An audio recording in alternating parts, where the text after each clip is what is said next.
Hello everyone, my name is Redbeard, and today we will explore the idea of Marius LEITDORF vs. Halflings as FLC for the Thrones of Decay DLC. Many have already suspected Malachi Mikaisen as the legendary hero mentioned to have a toolbox when the Thrones of Decay was first announced. Fast forward, and it seems the hero in mention has probably moved within the DLC packaging. This is derived from the 4.2 blogs now saying the FLC will be a legendary lord. Some may say Nurgle should get Gutrot Spume, or dwarfs should get Joseph Bugman, but I think these characters deserve their own DLCs. I've talked about Gutrot before. Check the top right, and Joseph Bugman I hope to talk of soon.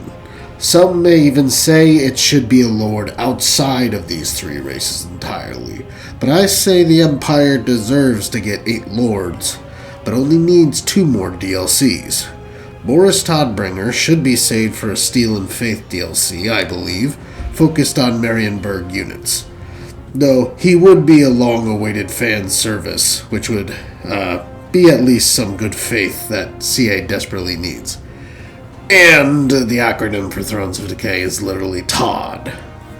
Marius LEITDORF would make for an excellent FLC, though, along the Gunpowder and Sorcery DLC, which assuredly will be in the Thrones of Decay for the Empire. Now, Marius could certainly still work alongside a Marienburg-focused Steel and Faith DLC, but there was a certain mention in the 4.2 blog that has me thinking we may be seeing Marius sooner.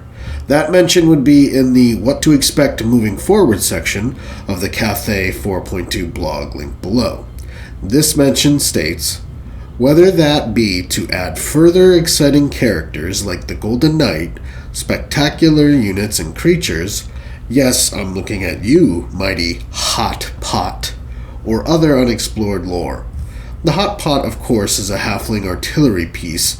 I might have said halflings will come with the Dogs of War DLC previously, but what if halfling mercenaries came as sort of a soft launch to that race pack, sort of like ogres in Warhammer 2? They could even have a faction in the Moot led by Hisme Stoutheart, who could possibly be a legendary lord in the future. But Redbeard, what do halflings have to do with Marius? Well, Marius slaughtered the Halfling Rebellion, of course, so that is all to explain how I've come to believe a Marius LEITDORF vs. Halflings FLC could be coming soon. But first, let's start with the man himself. The late Marius LEITDORF was the latest Elector Count of Everland. Marked by an eccentric behavior, the Count was dismissed as a madman by his peers and enemies alike. A formidable warrior nonetheless, he was recently slain by the orc warlord Morgaz Ironjaw. Suffering from extreme mood swings, Marius LEITDORF could become irrationally furious, only to be followed by deep depressions, which could last for several weeks. During his normal phases, he was an extraordinary artist, engineer, and inventor. He was also a very skilled warrior, fighting with his rune fang and a long-bladed dagger. In early 2502 of the Imperial Calendar, after forming an alliance with Stirland against the goblin warlord Nobgarg, he sought to build a road across the Moot and into Stirland via a new bridge over the Ster to enable the two armies to unite. The halflings of the area, despite taking a colossal bribe to allow it, claimed that the money was for a road and not a bridge, and disrupted the building work. Enraged, Marius led his army to slaughter every one of the malodorous runts, and at the Battle of Nearstream did just that, cutting down any and all he could find. Desperately, the halflings sought aid, even as the Elector Count lost much of his army through desertion. The Ogre Tyrant, Blot Feastmaster, marched to confront Marius, and when the two armies met in battle, Marius was able to claim that his actions were nothing more than a ploy to lure the brutes into an ambush. For unknown reasons, the Count visited Bretonnia. During this visit, he insulted the ugly wife of the Duke of Paravan. This led to a Bretonian invasion in 2512 of the Imperial Calendar, which thankfully floundered before the defenses of Helmgart. In 2515, after Oslin requested aid after being invaded by a chaos horde from the north, Marius set forth to defeat the enemy, Gathering soldiers from the settlements, he rode through. However, when he reached the walled town of Sudenheim, he was confronted by an army from Nuln. At a subsequent parley, the bright wizard Ludus Ludici so enraged him that Marius drew blades and attempted to slay him. He addressed his men before the Battle of Sudenheim. "Men of the Empire, the Grand Marshal is being badly advised. I suspect treachery and the work of the great enemy. If we are to aid Ostland, we must fight through the blockade. Target their wizard, as surely he has bewitched the good men of Nuln." During the subsequent battle, Marius dueled Ludici, striking him with his rune fang and revealing that he was in fact a demon, which cackled at him and faded from existence. Witnessing its manifestation, the men of the Empire ceased fighting and pledged themselves to the Elector Count. Other regiments and warriors rallied to his banner as he headed north to confront the invaders, who are led by Sigvald the Magnificent. In the ensuing battle, Marius was victorious but at a heavy cost, and the Geld prince escaped with the prize he sought, the preserved head of the Keepers of Secrets. The last straw was LEITDORF's suppression of the Halfling Rebellion. Karl Franz decided to send Ludwig Schwarzhelm, his personal champion, to find a way to deal with LEITDORF. Surprisingly, the plan worked, and LEITDORF appointed new advisors with instructions to curb the worst of his excesses. Facing a new orc invasion, LEITDORF asked again for military support, and he was not disappointed. As Karl Franz arrived in person with an army, the ensuing battle was hard-fought. The powerful orc warlord Vorgaz Ironjaw defeated and killed the Count, who was nonetheless able to wound the orc. The battle was then decided through a duel between Karl Franz and Vorgaz, in which the Emperor prevailed. So that was a brief synopsis of his lore, just to set the stage for how he should work in the game. Now, I don't think his death in this case should matter. If it didn't for Boris Ursus or Rapunz, it shouldn't for him, or even a Gorbad Ironclaw, who I've talked about previously, video top right. And Gorbad could actually be a good contender to take Balthazar Gelt's spot in Solent, but I digress. He was featured in 4th and 6th edition. He always rode his barded warhorse, wielded a rune fang and a dagger, and wore heavy full-plate armor. At one time, I thought maybe Marius could have a mechanic similar to Luther Harkin's Fractured Mind, where you get a random trait every few turns that has positive and negative aspects. But you see, Marius is more traditionally clinically insane, whereas Luther's mind is broken in a more esoteric and magical sense. Eventually, I came to an amalgamation of existing mechanics, derived foremost from Malus Darkblade's possession, secondly the original Office's mechanic that came from the Empire but would later be used for both the Wood Elves and Vampire Coast, thirdly Adamants from Kislev. Perhaps it could even tie into the Elector Count's mechanic, with Marius being the southern contender, Boris Todbringer in the north, Karl Franz in the west, and maybe one day we could even get somebody in the east like Valmir von Rakov. But I digress. So, I imagine it working like so. You appoint advisors to your offices from a pool separate from your recruited lords, like how Adamans work for Kislev. These advisors give you dilemmas, perhaps tied directly to the Elector's Count mechanic. If you listen to your advisors during these dilemmas, Marius will become more sane. If you don't listen to them, he will become insane. At the top of the campaign screen will be a sanity meter, similar to Malus Darkblade's possession. If that meter is depleted, you will have increased imperial authority and diplomatic relations with order-tied factions. In the event battles from the Elector Count's mechanic, you would fight the normal allied battles against undead, destruction, and chaos. On the other hand, as you rise up the tiers of that meter, you will decrease imperial authority, yet increase things like diplomatic relations with quote-unquote evil factions and general prowess of your armies on the battlefield, especially for Marius himself. Additionally, the Elector Count's event battles may now be against other order-tied factions, such as the Wood Elves, Bretonnians, and of course, the Halflings. Like Malice, there could be 2 buttons to control the sanity meter. Allow full insanity will give you the battle buffs and Mad Count special rule. Drink Sedative will stabilize your faction and Imperial authority.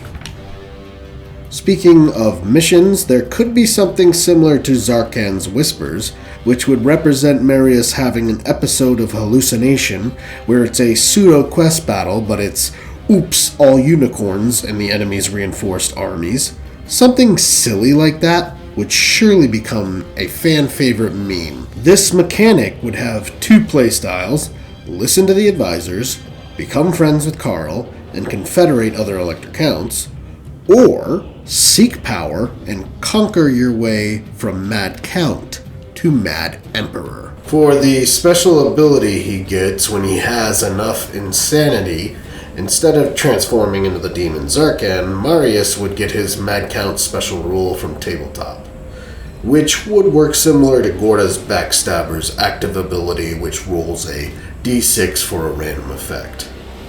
Mixu's mod is a great representation of Marius and the Mad Count rule. The only tweak I would make is to have it affect any allies within LEITDORF's aura at half the potency. This would go well with the fact that he should primarily focus on buffing and fielding armies of cavalry knights. This would make the effects more powerful and noticeable. So these effects being things such as, but not limited to, the Rampage from Berserk Rage, Devastating Flanker from Tactical Brilliance, Unbreakable from Insane Bravado, and Cannot Move from Lunatic Ravings. But we can expand as Tabletop rolled a d6 and had 2 other unique effects, so here are my interpretations of Outrageous Insult and Paranoid Delusions. Paranoid Delusions would cause 2 buffs and a debuff. It would buff melee attack and defense, but debuff all leadership in the aura. Again, at half potency to allied units in the aura. Outrageous Insult would affect enemies instead of Marius and his allies. Again, 2 buffs and a debuff. Buffs leadership and weapon strength, debuffs melee attack, and causes rampage. Half potency to units, full potency to lords and heroes. In case you have drunk the sedative and have lost access to the ability, you will automatically have Mother's Ruin equipped, which is the Averlin Runefang, giving a hex ability that is great for dueling. I will talk more of knights when I get to my Steel and Faith video, but for this, I just want to mention the Knights of Sigmar's Blood, which would be the only unit Marius brings to the table. His brother Hans is their Grand Master, who is pictured as a heavily armored pistolier. The knights themselves wield heavy lance and shield, but perhaps could be outfitted with pistols. Or instead of pistols, they have fire lances exploding during the charge. Perhaps we could even give Marius a pistol for a bit of a witch hunter theme. The Brotherhood of Steel is quote-unquote not the inner circle of knights of Sigmar's Blood, but could act as an Arawar that is a version that rides Pegasus mounts. The knights would only be recruited in the chapter house, though. Perhaps their armor could be fashioned in the form of a unicorn by the behest of Marius. As far as Marius's mount, I hope Daisy Kurt von Hellboring II has both the unicorn horn and the legionnaire mohawk. If that were the case, I would love to see Johan Wilhelm and Wilhelm Hasberg as legendary heroes alongside Averlin, perhaps. The Empire itself just has so many potential legendary heroes that I don't think they are at the top of the priority list, though. Johan Wilhelm is the most well-known witch hunter in the old world, and Wilhelm is his insane Priest of Sigmar companion. Johan is armed with a brace of pistols loaded with silver bullets and the stake of Sigmar. Wilhelm holds the great book Hammer of Witches and the holy staff made of ironwood and topped with an ox's jawbone. Higher in priority, though, would be characters like Volton, Luther Huss, Ludwig Schwarzhelm, but we will save them for another video. Theodore Bruckner and Jubal Falk would also be great, but I already have talked on them in the Gunpowder and Sorcery video in the top right. A final thought on Marius is that he is said to be an inventor. A pistol is one way that could be represented, or maybe you could do the pigeon bomb from the anticipated Master Engineer, which is essentially a homing grenade ability, Or maybe something more chaotic like a self-destruct, damaging himself but causing unit disruption and providing escape. All in all, if Marius had the mechanics I talked about today, he may become the low-key favorite pick of the Empire. Of course, he would start in Averland and possibly be at war with the Halflings of the Moot. Perhaps this is your first major dilemma. Do you crush the Halflings and draw the ire of your fellow Elector Counts, grabbing at power? Or do you seek peace in the culmination of Imperial authority? So how would the Halflings work? With this Empire DLC, there may be a Dogs of War race pack on the horizon. Halflings could work as a sub-race for either, but could be interesting as a soft launch akin to how the Ogre Mercenaries worked in Warhammer 2. Halflings as a full race is unlikely and frankly would not make a ton of sense lorefully as they are few in number. There may be enough semi-loreful units to do so, but that's where the viability ends. No, I think we will get one Halfling faction to play as part of the Dogs of War, led by Hisme Stoutheart, the current Chief Elder and bona fide Elector Count of the Empire, as the Halflings govern themselves in the region of the Moot. They are incredibly similar to Tolkien's hobbits, being peaceful, rustic, and enjoying the comforts of food and home. The key difference in Warhammer is that the old ones created them to have incredible magic resistance, which give them a needed edge in the fight against demons and vampires. Were they to fight at all, that is. They have been known to accompany Imperial armies, and their collection of watchmen and game wardens have been known to be effective foragers, provisioners, as well as stealthy scouts and archers. Their most popular deity is Esmeralda, patron of hearth and home. For the roster, we need to boil it down to a sub-race, so 5 or so units and maybe some generic characters. First up, Crazed Cooks. Cooks are the most respected members of the Halfling community and form the Moot's elite infantry units. They would be covered in kitchenware as makeshift armor and would wield pots, pans, knives, and forks as dual weapons or with shields. Within the cook regiments are the Crazed Cooks. After eating too many spicy dumplings, they jump out of the units in battle, whirling their heavy cook pots around. So yes, this essentially would work like the Night Goblin's Fanatics ability, with the 3 bound uses. They may also want to have the Encourage attribute for nearby allies. Field Wardens patrol the borders of the Moot. They are skilled skirmishers who use their intimate knowledge of the region to maximum advantage. They would be a stealth archer unit similar to Akshina ambushers. Rooster Riders would be exactly what they sound like and are a unit I believe a lot of fans have on their wish list. The iconic cavalry unit would act as a fast glass cannon. Not much else to say about them, but Cock Riders would be hilariously fun. The Chuck Wagon is the Halfling battle standard carrying the day's rations. It is pulled by an Oryx, an ancient and nasty breed of cattle. The wagon could have an Aura that acts as a leadership or melee stat battery. It could also have several bound healings at its disposal. Lastly, we have the CA confirmed Hot Pot, originally a desperate innovation but now an institute of the militia. The Hot Pot is exactly that, a pot of boiling liquid hurled at the enemy. It would probably be a mid-tier artillery and could even be mounted on a half-tank, though then it is called a soup cannon. The half-tank essentially being a mini steam tank sounds like great regiment of renowned material. I also think the Tree Men from the Wood Elves and Sheepdogs would be easy reskins to add to the Moot. The generic Lord would be a Moot General, which I imagine being a hybrid Lord, similar to the new Drazina from Kislev, except for the Halflings, he's mounted on a rooster. The generic hero would be a Master Chef, would have similar abilities to the Chuck Wagon, buffing and healing. It could also be a mount option, doubling the potential.